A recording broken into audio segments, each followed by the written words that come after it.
वित्त मंत्री महोदया ने इस बजट में महंगाई पर सिर्फ 10 शब्द बोले हैं। जिस देश में टमाटर 100 रुपए किलो बिक रहा हो, उस देश में संसद की कैंटीन से बाहर निकल करके एक चाय का कप खरीदिए, तब समझ में आएगा कि महंगाई कम हो रही है या बढ़ रही है।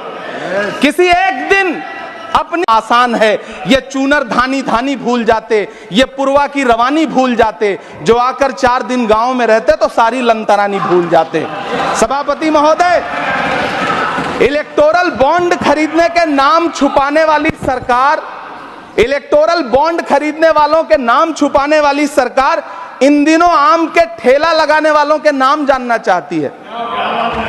तो आप सभी का बहुत बहुत स्वागत है। आज बात करते हैं कांग्रेस पार्टी के राज्यसभा सांसद इमरान प्रतापगढ़ी के बारे में।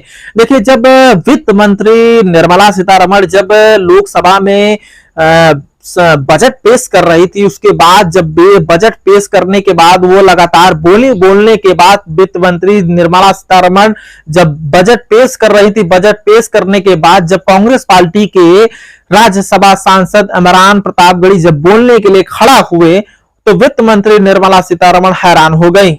वित्त मंत्री निर्मला सीतारमण बजट पेश करने के बाद जब इमरान प्रतापगढ़ी बोलने लगे तो तमाम बीजेपी के नेता दंग रह गए। इमरान प्रतापगढ़ी ने इस अंदाज में बीजेपी के सांसद को जवाब दिया, बल्कि वित्त मंत्री, देश के वित्त मंत्री निर्मला सीतारमण जी को इतना करारा जवाब दिया कि वित्त मंत्री निर्मला सीतारमण हैरान हो गई।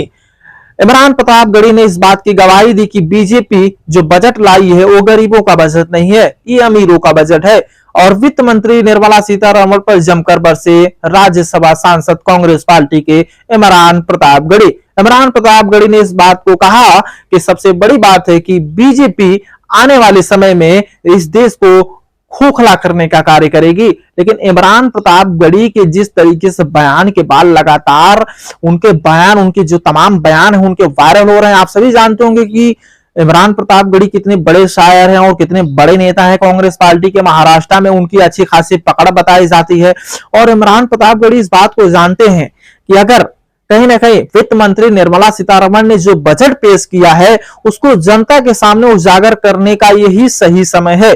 इसीलिए ने इमरान प्रतापगढ़ी ने अपने भाषण में इस बात को गवाही दिया कि कांग्रेस पार्टी लगातार गरीबों की मदद करती है, लेकिन बीजेपी कोरोना के काल में जिस तरीके से लोगों की मदद, ऑक्सीजन सप्लाई ना कर पाई, ऐसे तमाम खामियां थी जो बीजेपी ना कर पाई उसको पूरा।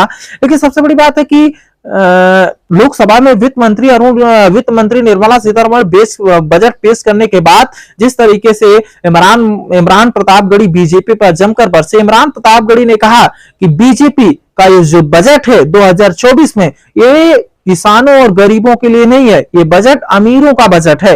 इस बात को इमरान प्रतापगढ़ी ने लोकसभा में जमकर मुद्दा उठाया और इमरान प्रतापगढ़ी ने कहा कि ये बजट, वित्त मंत्री निर्मला सीतारमण जो बजट पेश कर रही है, ये बजट गरीबों का नहीं है, अमीरों का ये बजट है, गरीबों का नहीं है। ये किसानों का बजट नहीं है, अमीरों का बजट है, ये माफियाओं का बजट है। इस बात को लगातार वो जोर दे रहे थे। लेकिन आने वाले समय में क्या, किस तरीके से लोकसभा में भाषण चलता है तो समय बताएगा।